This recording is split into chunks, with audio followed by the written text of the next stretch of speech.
Hey there, Revenge Emmy family. It's your storyteller here, ready to take you on a journey that's going to hit you right in the heart. Today's tale is about a man whose world was built on duty, family, and honor, until a single phone call shattered it all. Major Jack Ford thought he knew betrayal from the battlefield, but nothing could prepare him for the war waiting at home. A war not just for justice, but for the safety of the one person who mattered most, his daughter, Emma. So grab a coffee, settle in, and let's walk through this story of loyalty, loss, and a father's unbreakable love. And to our amazing viewers at Revenge Emmy, we want to know where you're joining us from today. Drop your city or country in the comments below. Let's dive in. Major Jack Ford was a man carved from the kind of steel that only years of war can forge. At 45, he stood like a linebacker, broad-shouldered, with steel-gray eyes that had stared down enemies in the deserts of Syria and the mountains of Afghanistan. His hands, scarred from shrapnel and years of gripping rifles, held steady as he sifted through intelligence reports in his commanding officer's tent in eastern Syria. His team called him the architect, not just for his strategic mind, though it was razor-sharp, but for his ability to dismantle enemy operations with the precision of a watchmaker. For 18 years, Jack had served in special operations, earning respect through quiet authority, never needing to shout to make his presence felt.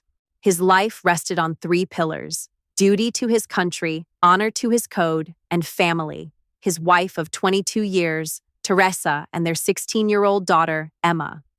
They were his anchor, the reason he came home from every deployment, the reason he endured the sleepless nights and the weight of decisions that sent men to their deaths. But on a Tuesday morning at 0800 hours, as the desert sun climbed higher, those pillars began to crack. The satellite phone on the table buzzed, its shrill ring cutting through the hum of the tent's generator. Jack glanced at the caller ID, Cedar Hills General Hospital. His gut tightened. Calls from home were rare during deployments, and hospitals didn't call for small talk. "Major Ford speaking," he said, his voice steady but laced with an edge of unease. "Sir, this is Dr. Patricia Reynolds at Cedar Hills General," came the calm, professional voice. "I'm calling about your daughter, Emma Ford. She's been admitted with serious injuries." Jack's blood turned to ice, his world narrowing to the phone in his hand. "What happened?" "3 broken ribs, a severe concussion, and multiple contusions, Doctor," Reynolds said, her tone measured but heavy. "Sir, I need to inform you that the injuries are consistent with deliberate assault." The tent seemed to shrink, the air growing thick. Jack's mind raced, calculating, analyzing, but beneath it, a father's panic clawed at his chest. "Put her on the phone," he demanded, his voice low, controlled, but trembling with something dangerous. After a moment, Emma's voice came through, weak and shaking, like a thread about to snap. "Daddy?" "I'm here, sweetheart," Jack said, softening his tone but gripping the phone so tightly his knuckles whitened. "Tell me what happened." Through broken sobs, the truth spilled out. "Mom's new boyfriend, Rick Savage, he tried to make me—" Emma's voice shattered, her words dissolving into tears. "When I wouldn't, he got angry. He said I was disrespectful. He kicked me, Daddy, and he didn't stop." Jack's vision went red, a haze of rage blurring the edges of his world. "Where's your mother?" he asked, his voice barely above a whisper, each word sharp as a blade. She was there, Daddy," Emma said, her voice breaking completely. "She saw it happen. She told me I should have just done what he said. She said I brought it on myself." The phone slipped from Jack's trembling hand, clattering onto the table. His commanding officer, Colonel Pete Clayton, a man who'd served with Jack for 8 years, stepped forward, his face etched with concern. "Jack, everything all right?" Jack didn't answer. He grabbed the phone again, his voice steady now, but cold as the desert night.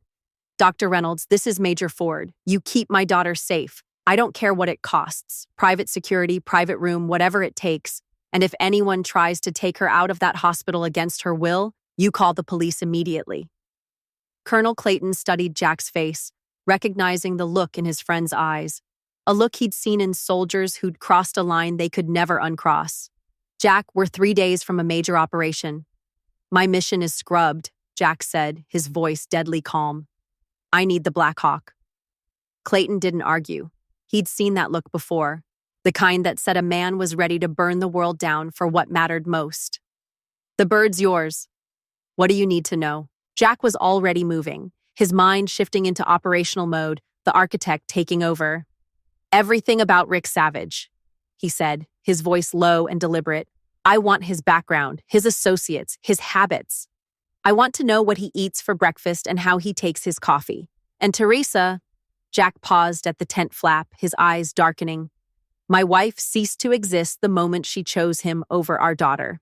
As the Black Hawk's blades roared to life, lifting off into the Syrian sky, Jack stared down at the endless stretch of desert below. The architect was coming home, and he was already planning. Not just revenge, but something more, a perfectly orchestrated destruction of everyone who had dared to betray his family. The hospital's fluorescent lights buzzed overhead as Jack strode through the corridors of Cedar Hills General, still in his combat fatigues, dust from the Syrian desert clinging to his boots. It was 2300 hours, and the air smelled of antiseptic and fear. Dr. Patricia Reynolds, a woman in her 50s with kind eyes shadowed by concern, met him at the door to Emma's room. Major Ford, she said, her voice professional but soft, I need to prepare you. Your daughter has been through significant trauma, both physical and psychological. Jack nodded curtly, his jaw tight. Where's my wife? She left about 2 hours after Emma was admitted, Doctor. Reynolds replied. She said she'd be back. Jack's eyes narrowed. That was 18 hours ago. Inside the room, Emma lay in a hospital bed, her face a patchwork of bruises, her eyes swollen from crying. The sight of his daughter, his strong, bright girl, broken and fragile, nearly shattered the control Jack had spent decades building. He sat beside her bed, taking her small hand in his scarred one, the contrast stark between her delicate fingers and his battle-worn skin. Hey, sweetheart, he said, his voice gentle but firm, the voice he used to calm soldiers before a mission. Daddy, Emma whispered, tears spilling down her cheeks. I'm so sorry. Stop right there, Jack said, his tone unyielding but kind.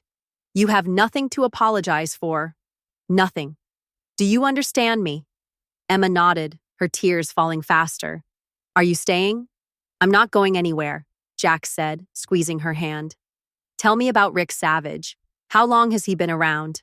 About 6 months, Emma said, her voice trembling. Mom met him at that new gym downtown, Iron Temple. He's really strong, Daddy, and mean. He makes Mom do things Jack's mind cataloged every detail. Iron Temple gym, 6 months. What kind of things? He controls all the money now, Emma said, her voice barely above a whisper. Mom has to ask him for everything. And he makes her dress different, act different. She's not Mom anymore. A nurse knocked and entered, her auburn hair catching the light. Her name tag read Nancy Franco, RN. She had sharp eyes and a quiet strength that Jack recognized immediately. She'd seen things just like he had. Mr. Ford, I'm Nancy. I've been taking care of Emma. She glanced around cautiously before leaning closer. I need to tell you something. Your wife came back about an hour ago with that man, Rick. They demanded to take Emma home. I told them she needed to stay for observation, but they got aggressive. Jack's voice dropped to a whisper, cold and precise. Where are they now? Security escorted them out, Nancy said. But sir, that man, he threatened Emma. Said she'd learn respect when she got home. Jack stood slowly, his movements deliberate like a predator sizing up its prey. Nancy, I need you to add me to Emma's approved visitor list and remove Teresa Ford. Can you do that? Yes, sir, Nancy said. As her father, you have that authority. Good, Jack said. Emma is not going anywhere until I say she can. He turned to his daughter, his voice softening. Sweetheart, I need to go handle some things. Nancy's going to take good care of you, and I've arranged for security. You're safe now? Emma grabbed his hand, her eyes wide with fear. Daddy, be careful. Rick, he's not normal. He scares me. Jack kissed her forehead, his lips lingering for a moment.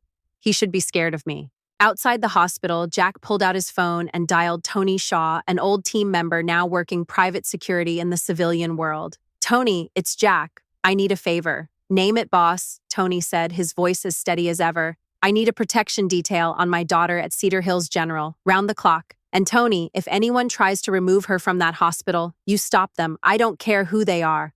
Copy that, Tony said. Anything else? Jack stared at his reflection in the hospital's glass doors. The man looking back wasn't the husband and father who'd left for deployment 6 months ago. This was someone harder, colder, forged in betrayal. Yeah, Jack said. I need everything you can dig up on a man named Rick Savage. And Tony, this one's personal. By 0600 the next morning, Jack had checked into a hotel across from Iron Temple Gym, his window offering a clear view of the entrance. Tony Shaw's intelligence report had arrived overnight, painting a vivid picture of Rick Savage. At 38, Rick was a former convict with 2 years in county jail for assault, now running an underground fighting circuit and a loan sharking operation out of Jack's own home. He'd somehow convinced Teresa to sign over power of attorney, giving him control of her finances and, by extension, her life. Jack spent 3 days observing, blending into the background like a ghost. Rick was a creature of habit. 0700 at the gym, out by 0900, then off to manage his shady businesses. He was strong but undisciplined, aggressive but predictable, surrounded by sycophants who fed his ego and cowered at his temper. Jack noted every detail: the way Rick parked his truck, the coffee shop he frequented, the men he met in back alleys. On Thursday morning, Jack's surveillance paid off. He watched Teresa emerge from their house, his house, her steps hesitant, her shoulders hunched. She'd lost weight, her confident stride replaced by something that looked like fear. Jack's heart twisted, not with love, but with the cold realization that the woman he'd married was gone, replaced by someone who'd chosen a monster over their daughter. His phone buzzed. Dr. Reynolds, Major Ford, your daughter is asking for you. Also, I thought you should know. Your wife has called 6 times demanding Emma's release. Each time she's been with that man. I'll be right there, Jack said, already moving. At the hospital, Emma was sitting up, looking stronger, her bruises fading, but her eyes still haunted. Nancy Franco was checking her vitals, and the two had clearly bonded. Daddy, Emma said, her face lighting up. How are you feeling, sweetheart? Better, she said. Dr. Reynolds says I can go home tomorrow, but her face fell. I don't want to go back there, not with him. You're not going back there, Jack said firmly. I've been making arrangements. But where will I live? Emma asked, her voice small. With you? With me, Jack said, his voice unwavering. I'm taking leave from the military. It's time for a career change anyway. Emma's eyes widened. Really? You'd leave the army for me? Jack leaned closer, his voice soft but fierce. Sweetheart, I'd burn down the world for you. Nancy Franco approached quietly. Mr. Ford, can I speak with you privately? In the hallway, Nancy's voice was low, her eyes darting nervously. I probably shouldn't tell you this, but your wife and that man, they've been planning something. I overheard them yesterday. Something about teaching Emma a permanent lesson and making sure you stay out of their business. Jack's blood chilled. What exactly did they say? The man, Rick, Nancy said, her voice trembling. He said Emma needed to learn her place and that Daddy's little girl wouldn't be a problem much longer. Your wife, she agreed with him. Jack stared out the hospital window, his mind processing the new information. Teresa hadn't just chosen Rick over Emma, she was actively participating in plans to harm their daughter. Nancy, how long have you been a nurse? 8 years, she said. You've seen abuse cases before? Too many, she replied, her face darkening. Have you ever seen a mother actively participate in planning harm to her own child? Nancy's expression hardened. Once. It didn't end well for anyone involved. Jack nodded grimly. Thank you for telling me.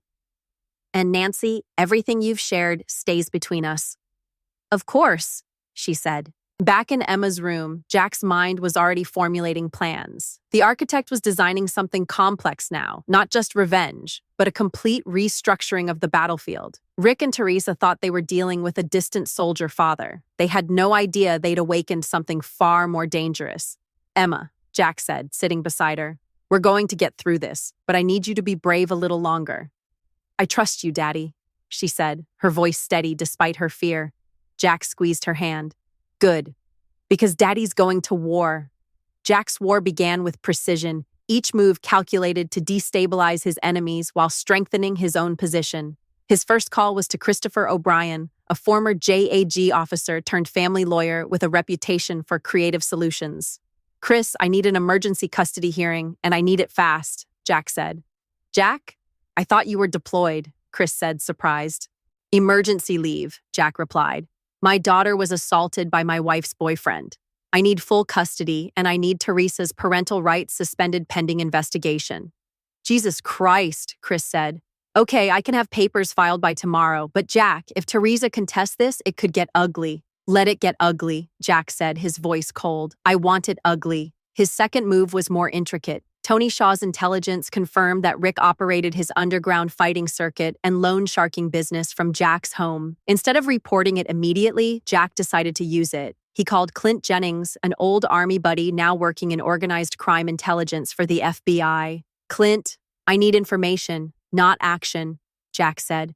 What do you know about underground fighting in the Cedar Hills area? Jack, man, I heard you were overseas, Clint said. Why are you asking about this? Personal matter, Jack said. Just give me what you've got. There's a circuit run by some guy named Savage, Clint said. Brutal stuff. Big money, about 50 grand a week through those fights. High stakes betting, loan sharking on the side. The kind of operation that makes enemies fast. What kind of enemies? Jack asked, his voice low. The kind that solve problems with violence, Clint replied. Jack, whatever you're thinking, I'm not thinking anything, Jack said. Just gathering intelligence. Jack's third move involved Emma directly. When she was discharged from the hospital, he didn't take her to the hotel. Instead, he drove her to a small apartment he'd rented across town. This is temporary, he explained as they climbed the stairs to a modest but comfortable space with a view of a small park. He'd stocked it with Emma's favorite foods, mac and cheese, chocolate chip cookies, and strawberry yogurt, and arranged for a private tutor to help her catch up on schoolwork. Daddy, what about Mom? Emma asked, her voice small as they sat on the couch. Jack looked at her, choosing his words carefully. Emma, I need you to understand something. Your mother made choices, bad choices. Right now, my only concern is keeping you safe and helping you heal. Do you hate her? Emma asked, her eyes searching his. Jack considered the question, his heart heavy. I hate what she's become. I hate what she allowed to happen to you. But mostly, I hate that she chose someone else over her own daughter. Emma nodded slowly, her eyes filling with tears. I hate him, Rick. I hate what he did to me, and I hate what he did to Mom. That's natural, Jack said. But Emma, I need you to promise me something. Don't let hate consume you. Leave that to me.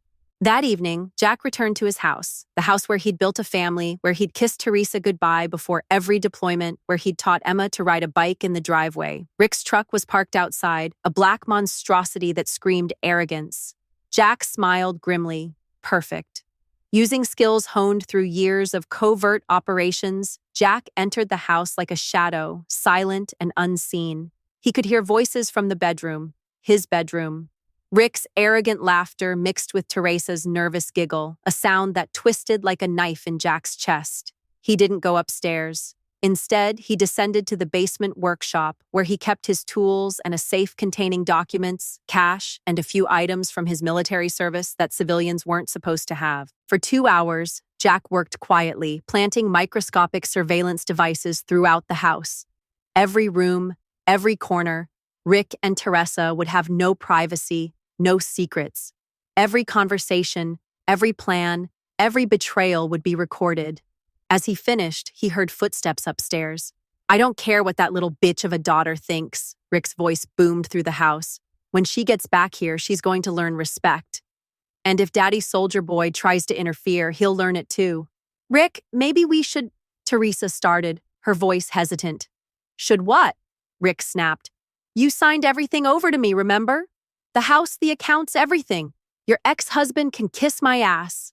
Jack's hands clenched into fists, but he remained still, letting the devices capture every word. Before leaving, he slipped outside and planted a GPS tracker in Rick's truck, a small gift that would let him monitor every movement. Back at the apartment, Jack sat in the dark, watching the tracking data on his laptop. Rick and Teresa were home, probably plotting their next move. They thought they held all the cards. They had no idea the game had changed. The architect wasn't just planning their destruction, he was building a machine that would dismantle their lives piece by piece. Jack opened a secure communication app and sent a message to Tony Shaw. Phase 2 begins tomorrow. Are you ready?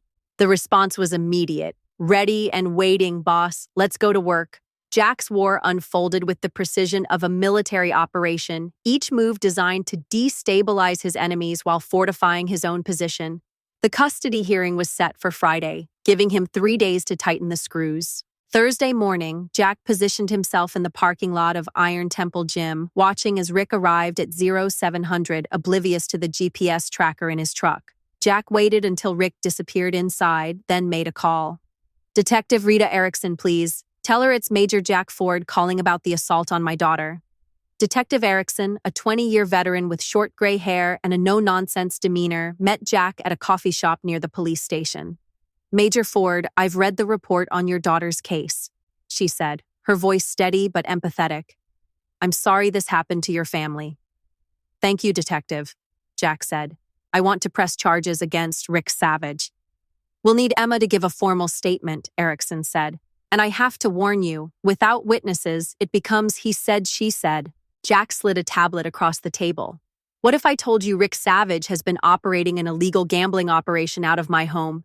And what if I had audio recordings of him threatening my daughter with further violence?" Erickson's eyebrows rose as she scrolled through the evidence, recordings, financial records, photos of Rick's associates. "Where did you get this?" "I'm very good at my job, Detective," Jack said, his voice calm but firm. "The question is, are you interested in taking down someone who beats children and runs illegal operations?" "If this evidence is legitimate, I am," Erickson said. "But I need something from you. I need you to wait until after tomorrow's custody hearing to make any arrests. Can you do that?" Erickson studied him carefully. "Major, I hope you're not planning anything illegal." "Detective, I'm a soldier," Jack said. "I follow orders and respect the law, but I also protect my family by any means necessary." After the meeting, Jack drove to the courthouse where Christopher O'Brien was filing the custody papers. His lawyer met him in the parking lot, his face grim. "Jack, we might have a problem." "What kind of problem?" Jack asked. "Teresa's hired a lawyer, Donald Steele," Chris said. "He's expensive and ruthless. Word is they're planning to claim you're an unfit parent due to PTSD from military service." Jack's laugh was cold, devoid of humor. "PTSD? Let them try. Chris, I need you to subpoena all financial records for the house, including any power of attorney documents Teresa signed." "Already on it," Chris said. "But Jack, there's something else. Steele's known for playing dirty. He might try to paint Emma as an unreliable witness. Then we make sure Emma doesn't have to testify," Jack said. "How's your relationship with Judge Auburn Field?" "She's fair but tough," Chris said. "Why?" "Because I'm about to give her a case she'll never forget." That afternoon, Jack visited Emma at the apartment. She was working with her tutor, Nancy Franco, who'd agreed to help during her off hours from the hospital. Jack had chosen Nancy deliberately, knowing her testimony as a medical professional would carry weight. "How's she doing?" Jack asked Nancy quietly. "Better," Nancy said. "She's strong, like her father.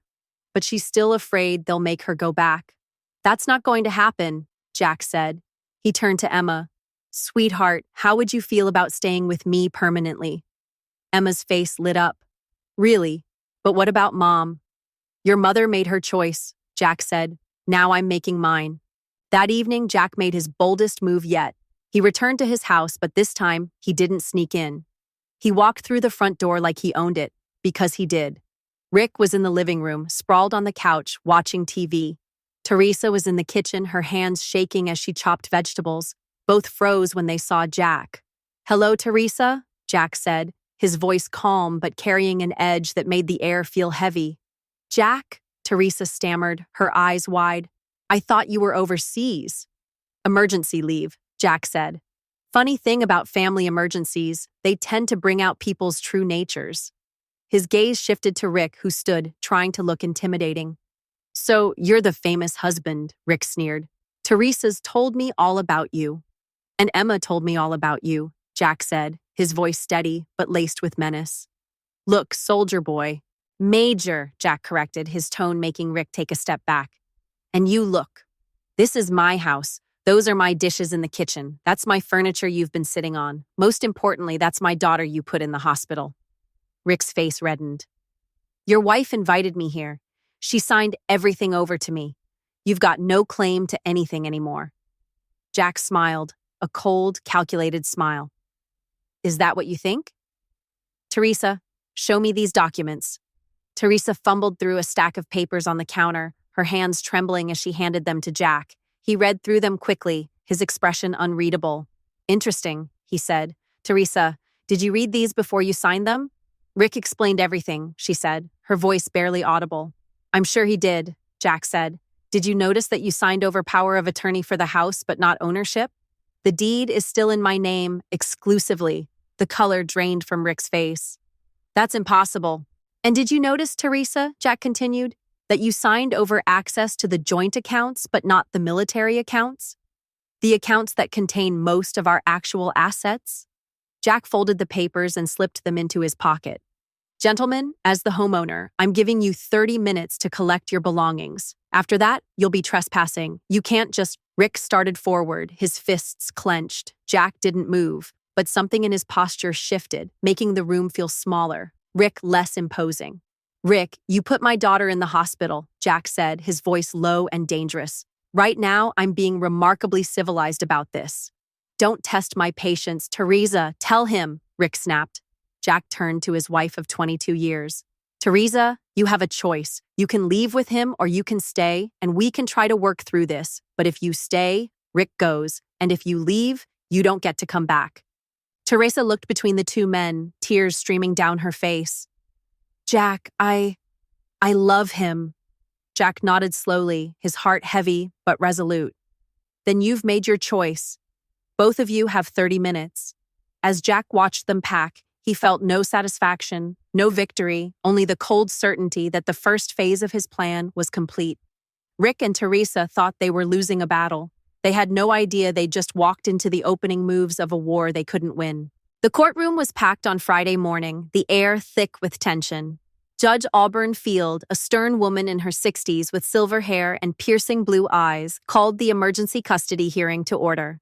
Jack sat with Christopher O'Brien, his lawyer, while Teresa and Rick sat with Donald Steele, a slick attorney in an expensive suit. Emma was absent. Jack had insisted she be spared the trauma of testifying. In the gallery sat Nancy Franco, Dr. Reynolds, and Detective Rita Erickson, each a piece of Jack's carefully constructed plan.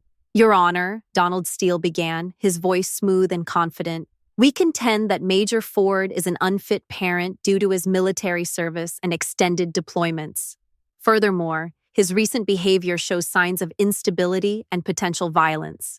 Judge Field's expression remained impassive. Mr. Steele, do you have evidence of this alleged instability? Your Honor, Major Ford broke into his estranged wife's home, threatened Mr. Savage, and illegally evicted them from the premises, Steele said. Christopher O'Brien stood, his voice calm but firm.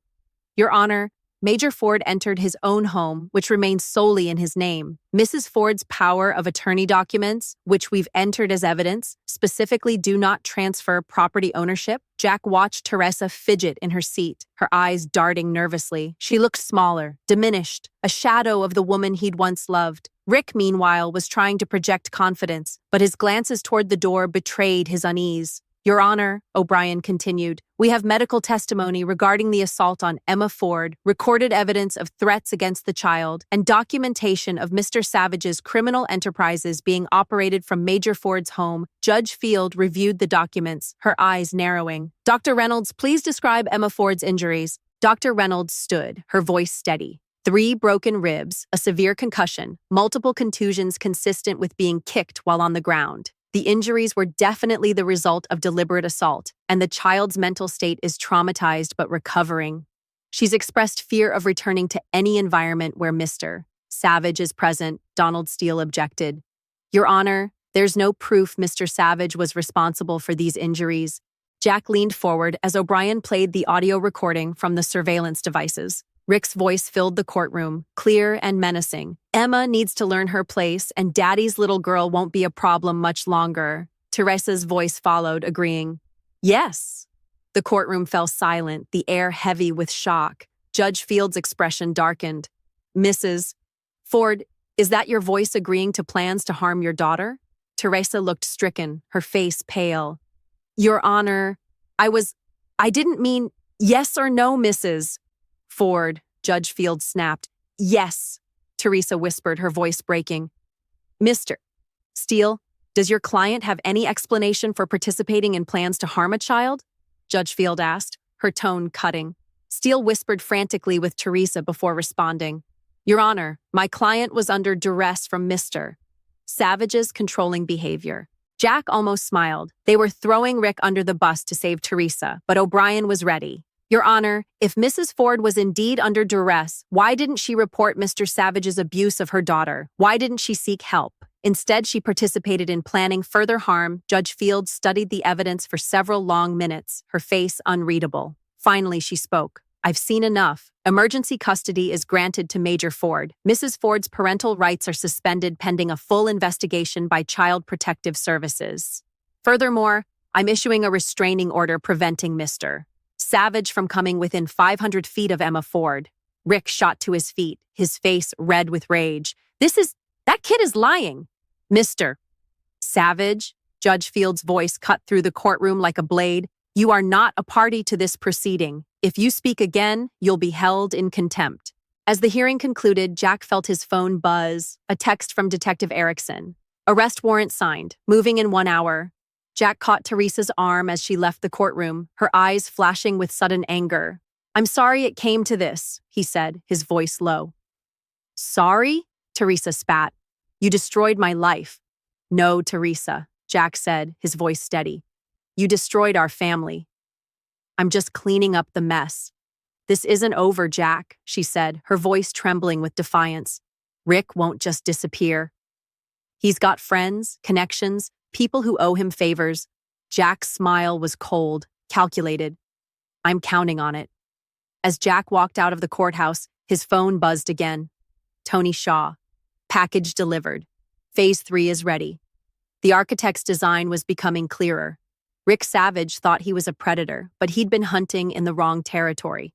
Now he was about to discover what happened when you threatened a special operations officer's family. Jack's phone rang at 6 a.m. on Saturday morning, the shrill sound cutting through the quiet of his hotel room. Detective Erickson's voice was grim. Major Ford, we have a problem. Rick Savage is gone. What do you mean gone? Jack asked, his voice low, already moving to grab his keys. We raided your house this morning, Erickson said. Found evidence of the gambling operation, loan sharking, everything you provided, but no Rick. And there's more. Your wife is dead. Jack's blood froze, his heart stuttering despite the betrayal. Teresa had been his partner for 22 years, the woman he'd built a life with. How? Apparent suicide. Pills, Erickson said. But Jack, something's not right. The scene looks staged. I'll be right there, Jack said, already heading for the door. Jack, don't, Erickson warned. This is a crime scene now, and honestly, you're going to be a suspect. An hour later, Jack sat in the police station's interrogation room, the fluorescent lights casting harsh shadows across his face. Detective Erickson and her partner, Detective Santiago Dyer, sat across from him. Major Ford, when did you last see your wife? Erickson asked. Yesterday at the courthouse, Jack said, his voice steady but heavy. How would you describe her emotional state? Dyer asked, leaning forward. Distraught, angry, but not suicidal, Jack said, choosing his words carefully. Teresa was many things, but she wasn't a quitter. Dyer's eyes narrowed. She just lost custody of her daughter, had her boyfriend arrested, and was facing child endangerment charges.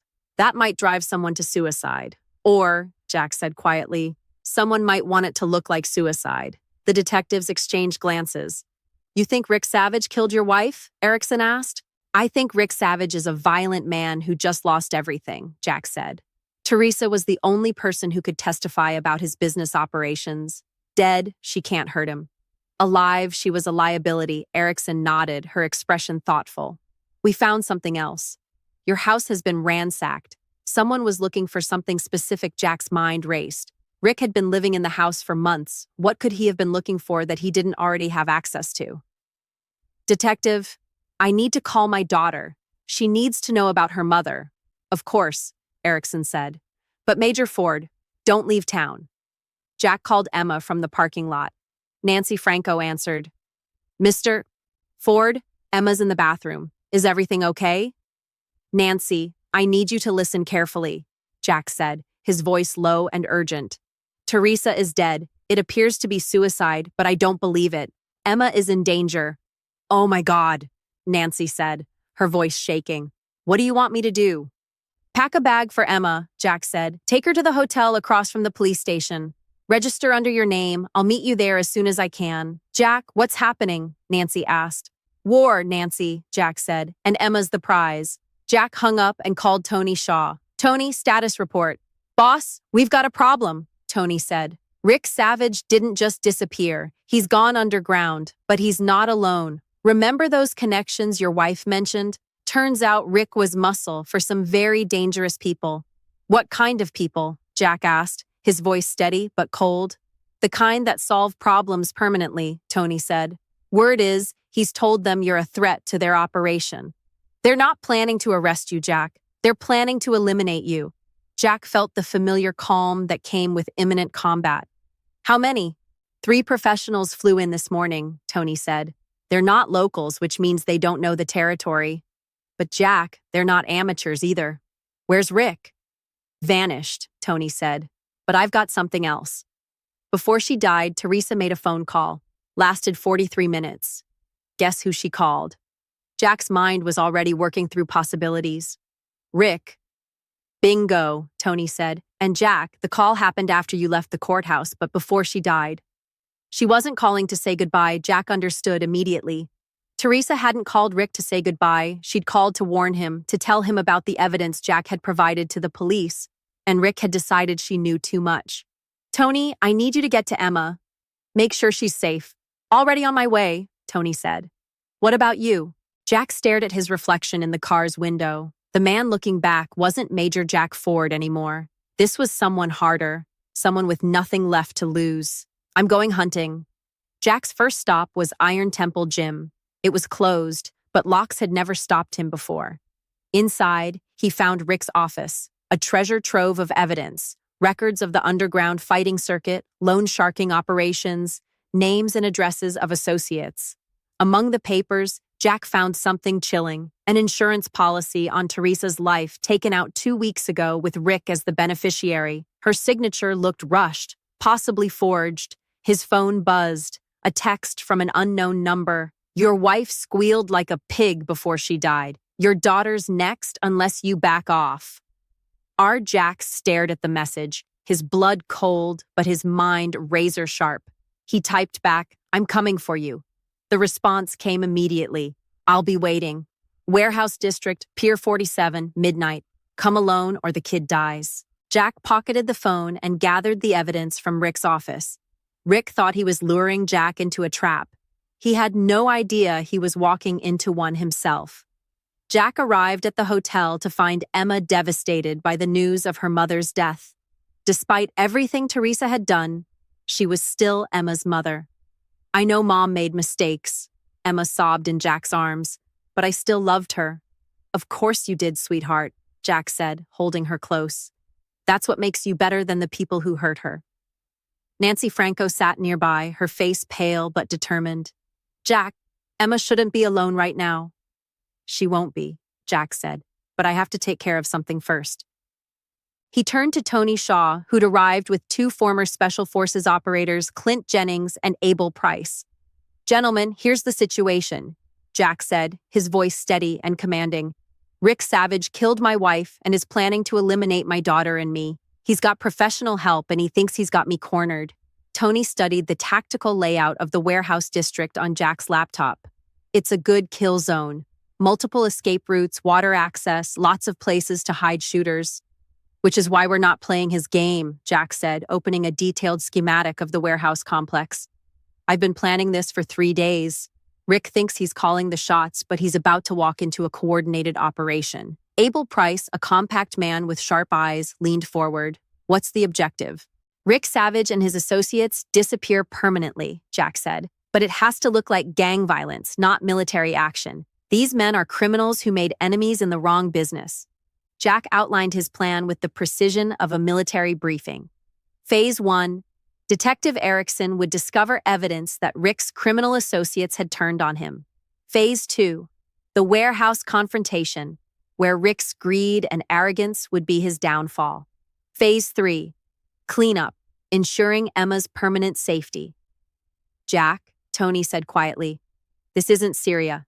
This is American soil with American laws. Rick Savage beat my daughter nearly to death, murdered my wife, and is threatening to kill my child, Jack said, his voice cold. He lost the protection of American law when he declared war on my family. Nancy Franco, who'd been listening quietly, spoke up. Mr. Ford, I understand your anger, but Nancy, Jack interrupted. 3 days ago, you told me you'd seen a mother participate in planning harm to her child. You said it didn't end well for anyone involved. What did you mean? Nancy's face darkened. The mother died in a gang shooting. The boyfriend disappeared. The child went to live with relatives out of state. And who arranged for the gang to be in the right place at the right time? Jack asked. Nancy met his eyes. The father. He was a police detective, Jack nodded. Sometimes the system fails. Sometimes justice requires creative solutions. At 2200 hours, Jack kissed Emma goodbye. I'll be back before morning, sweetheart. Daddy, be safe, Emma said, her voice trembling. Always am, Jack said, but as he left the hotel, he wasn't thinking about safety. He was thinking about the warehouse district, about Rick Savage's arrogance, and about the precise application of overwhelming force. The architect had designed something beautiful, a trap that would eliminate threats while appearing to be the inevitable result of criminal infighting. Tony Shaw and his team were in position. Detective Erickson had units staged 2 blocks out, ready to move on an anonymous tip about gang activity. Rick Savage thought he was about to kill a grieving soldier father. He was about to learn what happened when you threatened a special operations officer's family. Jack arrived at Pier 47 15 minutes early, moving through the shadows with the ease of a man who'd spent years in covert operations. The warehouse was a predator's dream, multiple levels, hiding spots, and water access for escape.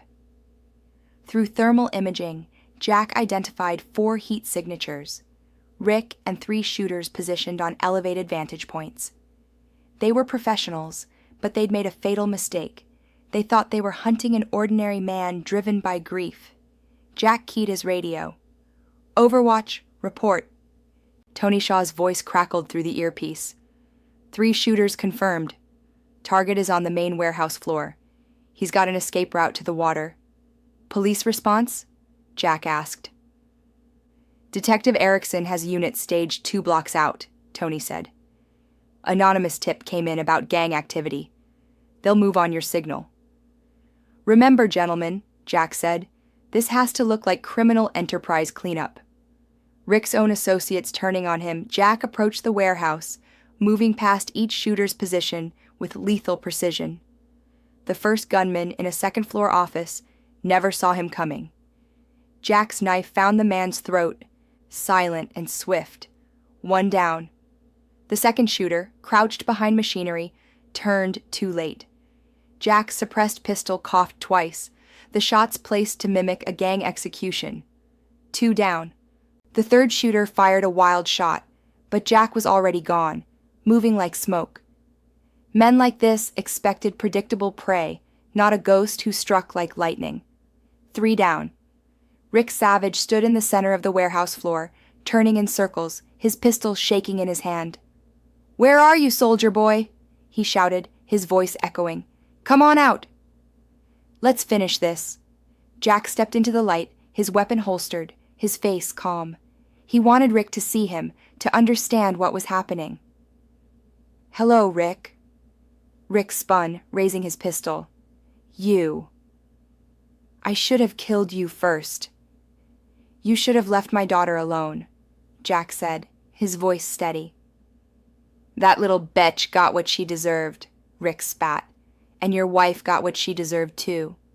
Jack's eyes narrowed. Tell me about Teresa. She called me crying about how you were going to destroy everything, Rick said, his grin ugly. Said she'd give me anything I wanted if I helped her disappear. So I helped her disappear, permanently. And you thought killing her would solve your problems, Jack said. She knew too much about the business, the money, everything, Rick said. Dead wives can't testify. Jack nodded slowly. You're right. They can't. Rick raised his pistol. Time to join her, soldier boy. The shot echoed through the warehouse, but it wasn't Rick who fired. Detective Erickson and 3 officers burst through the main entrance, weapons drawn. Drop your weapon. Rick spun toward the police, his pistol still raised. The officers fired simultaneously, and Rick Savage collapsed, his body hitting the concrete with a wet thud. Detective Erickson approached Jack carefully. Major Ford, are you injured? I'm fine, Detective, Jack said, gesturing to the bodies of the 3 gunmen. Looks like Rick's associates decided he was too much of a liability. Gang violence. These things happen in criminal enterprises. Erickson studied the scene with professional eyes. 3 gunmen, all shot execution style. Rick Savage killed while threatening police officers. It was clean, justified, and completely legal. We'll need your statement, she said. Of course, Jack said. As the police processed the scene, Jack walked to the warehouse windows overlooking the dark harbor. His phone buzzed. Tony Shaw. Package delivered. Emma is safe. Mission complete. Jack stared out at the water, thinking about Teresa, about the 22 years they'd shared, about the woman she'd been before Rick Savage corrupted her. He felt no satisfaction in her death, only a cold certainty that justice had been served. His phone rang. Emma's voice was small and frightened. Daddy, are you okay? I heard sirens. I'm fine, sweetheart, Jack said, his voice softening. It's over. Rick can't hurt anyone anymore. What happens now? Emma asked. Jack looked at his reflection in the warehouse window. The man looking back wasn't Major Jack Ford, Special Operations Officer. That man had died the moment Emma called from the hospital. This was someone new, a father who'd protected his child by any means necessary. Now we go home, he said. I'm buying us a house far from here. Somewhere you can be safe and happy. Just us. Just us, Daddy, Emma said, her voice steady now. You and me against the world. Jack left the warehouse, the weight of the night settling into his bones. He drove to the hotel where Emma was waiting in Nancy Franco's care. When he walked through the door, she ran to him, throwing her arms around his waist. I love you, Daddy, she said, her voice muffled against his chest. I love you too, sweetheart, Jack said, holding her close, breathing in the scent of her hair. More than anything in this world. The architect had completed his final design. Rick Savage was dead. Teresa's betrayal had been answered, and Emma was safe. The debt had been paid in full. In the weeks that followed, Jack and Emma moved to a small town far from Cedar Hills, a place with quiet streets and open fields where Emma could heal. Jack left the military, trading his uniform for a civilian life, but he carried the lessons of his service with him: discipline, loyalty, and the fierce love of a father. The house they bought was modest but warm, with a porch where they'd sit in the evenings, watching the sunset. Emma started school again, her laughter slowly returning, her bruises fading into memory. Nancy Franco visited often, becoming a friend, a steady presence in their new life. Jack thought about the foundation he'd built his life on: duty, family, honor. Rick and Teresa had tried to destroy it, but they'd only made it stronger, forged in blood and tempered by betrayal. From the rubble of the old, Jack had built something new, something unbreakable. Sometimes, late at night, Jack would sit on the porch, a glass of whiskey in his hand, and think about the choices he'd made. He didn't regret them. He'd done what was necessary to protect his daughter, to give her a future free from fear. The architect had designed a masterpiece, not of destruction, but of salvation. And that, Revenge Emmy Family, is the story of Major Jack Ford, a man who faced the ultimate betrayal and turned it into a testament to a father's love. Sometimes, the people we trust most shatter our world, but from those broken pieces, we can build something stronger, something true. Jack learned that family isn't just blood, it's the people you'd burn the world down to protect. If this story hit you as hard as it hit me, drop a comment below and let me know what you think. Did Jack do the right thing? Could you feel his rage, his love, his unbreakable resolve? Share your thoughts, and let's keep this conversation going. Oh, and before you go, don't forget to like, subscribe, and hit that notification bell to join the Revenge Emmy community. We're here every week, diving into stories of betrayal, redemption, and the kind of justice that makes your heart race. If you're wondering about any part of Jack's story or want to share a story of your own, leave it in the comments. We read every single one. Until next time, stay strong, stay true, and keep fighting for what matters most.